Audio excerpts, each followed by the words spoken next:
So hello everyone, welcome to our YouTube channel. इसमें आज हम बात करेंगे how to get good marks in DElEd exam.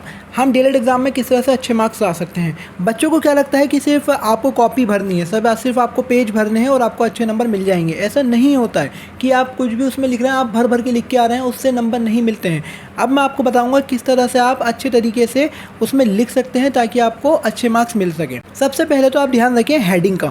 Heading एक बहुत इंपॉर्टेंट पार्ट है। हेडिंग जब आप डालते हैं किसी भी चीज़ की तो उससे एक अच्छा इम्पैक्ट पड़ता है। हेडिंग के बाद आप फिर पैराग्राफ लिख सकते हैं। पैराग्राफ के साथ साथ आप बुलेट्स का ध्यान रखें, आप उसके की पॉइंट्स का ध्यान रखें। आप पॉइंट्स में आंसर लिखें। पॉइंट्स में आंसर लिखने से वो जो चेकर होता है वो अच्छे से पढ़ पाता है कि आपने लिखा क्या है, तो उसको इतना डीप जाने की ज़रूरत नहीं पड़ती, आपके साथ पैराग्राफ पढ़ने की ज़रूरत नहीं पड़ती है। वो आपका जो भी आपने पॉइंट्स में लिखा हो उसे पढ़ के वो चेक कर सकता हो। तो आपको इस तरह लिखना है कि जो चेक करने वाला है उसको आसानी होगी पढ़ने में, तो वो आपको अच्छे नंबर दे पाएगा। सबसे पहले हम बात करते हैं, जब भी आप क्वेश्चन पढ़ें तो उसको ध्यान से पढ़ें, रीड केयरफुली, और आप देखें उसमें कि आपसे पूछा क्या गया। आपको डिस्क्राइब करना है, एक्सप्लेन करना है या फिर कंपेयर करना है, क्योंकि कंपैरिजन में आप कंपेयर करके दो चीज़ों को पॉइंट्स में आंसर भी लिख सकते हो। उसके बाद जब आप लिखना शुरू करें तो आपको इंट्रोडक्शन देना है। इंट्रोडक्शन जैसे कि आपको बताया गया है कि जो भी आपका टॉपिक है उसका इंट्रोडक्शन अच्छा सा हेडिंग डाल के उसके बारे में आप लिखना शुरू करें। पैराग्राफ लिखने का भी एक तरीका होता है। पैराग्राफ आप किस तरह से शुरू करेंगे। पैराग्राफ शुरू करने से पहले आपके पास अगर कोई हेडिंग है कि जिसके बारे में आप लिख रहे हैं उस पैराग्राफ में, तो आप वो मेंशन कर सकते हैं। हेडिंग, सब हेडिंग का इस्तेमाल कर सकते हैं आप। लेकिन जो आप पैराग्राफ लिखें उसको ऑर्गेनाइज करके लिखें। पैराग्राफ में आप ध्यान रखें, पैराग्राफ आपने लिखा है लेकिन उसकी जब एग्जाम्पल की बारी आए तो एग्जाम्पल आपको अच्छे से अलग से हाईलाइट करके लिखना है। क्योंकि बच्चे क्या करते हैं, पैराग्राफ लिखा उसी में उन्होंने एग्जाम्पल डाल दिया। एग्जाम्पल उसमें नहीं लिखना है, एग्जाम्पल आपका अलग से हाईलाइट होना चाहिए। अगर आपको क्वेश्चन के बारे में पता है, आपको वो आता है क्वेश्चन और उसके एग्जाम्पल आपको पता है, तो वो अलग से हाईलाइट करके आप डालें। उसी पैराग्राफ के अंदर आप एग्जाम्पल नहीं डालें, क्योंकि वो एग्जाम्पल उसी के अंदर खो जाएंगे और नहीं दिखेंगे। और दूसरी चीज़, अगर आप देखें तो यूज़ डायग्राम। आप इसमें डायग्राम और फ्लो चार्ट का भी इस्तेमाल कर सकते हैं। डायग्राम फ्लो चार्ट किस तरह से, जैसे कि आप देखते होंगे कि किसी चीज़ के कुछ टाइप्स होते हैं।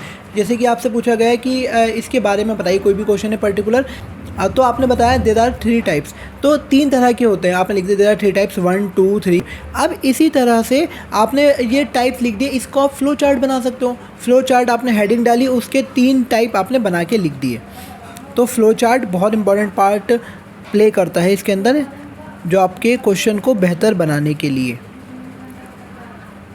उसके बाद आप कंक्लूड किस तरह करेंगे। कंक्लूड करेंगे आप अपने आंसर को, जो भी आपने लिखा है उसको समराइज़ कर देंगे। जो मेन पॉइंट्स हैं वो आप इसमें लिख देंगे।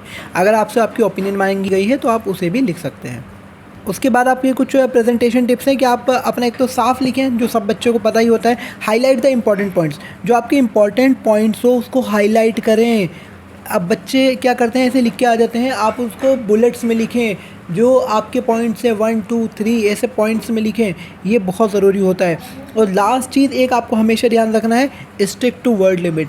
जितनी वर्ड लिमिट कही गई है उतना ही लिखें। बच्चा उससे ज़्यादा आप बिल्कुल नहीं लिखेंगे, उससे ज़्यादा लिखने से कोई फ़ायदा नहीं है। आपको लगता है कि आपसे 100 वर्ड में आंसर मांगा गया है और आप 200 में लिख के आएंगे तो आपको ज़्यादा नंबर मिल जाएंगे, ऐसा बिल्कुल भी नहीं है। एग्ज़ाम्पल, कुछ आपका आंसर फॉर्मेट का कुछ एग्जाम्पल मैंने लिया है यहाँ पर, ये आप देख सकते हैं। जैसे क्वेश्चन है, explain the various teaching method suitable for visually impaired student, तो इसका किस तरह से हम आंसर दे सकते हैं। इंट्रोडक्शन दिया पहले हमने, इंट्रोडक्शन को और बड़ा करके लिख सकते हैं आप। फिर उसकी बॉडी, जैसे कि आपका 1 2 3 पॉइंट हम अलग अलग ले सकते हैं। फिर उसको अलग अलग पॉइंट को आप डिस्क्राइब करेंगे विद एग्जाम्पल, देखिए जिस तरह दिया गया है। डिस्क्रिप्शन आप ज़्यादा अच्छे करके और बड़ा करके लिख सकते हैं, ये मैंने शॉर्ट फॉर्म आपको समझाने के लिए लिखा है। एग्जाम्पल आपका providing audio version text book, तो मैंने इसका लिखा कि ऑडियो बेस्ड लर्निंग होती है, फिर उसको बताया कि होती क्या है, उसके बाद फिर उसके एग्जाम्पल दिया। ऐसे फिर सेकंड पॉइंट, थर्ड पॉइंट, इस तरह हम समझाएंगे। ये देखिए, उसके बाद लास्ट में हम कंक्लूड कर देंगे जैसे कि आपको बताया गया था। आई होप आपको समझ आया हो और इस तरह से आप लिख के अपने एग्ज़ाम में अच्छे मार्क्स ला सकें। All the best for your exam and thank you so much for watching. मिलते हैं आपसे अगली वीडियो में।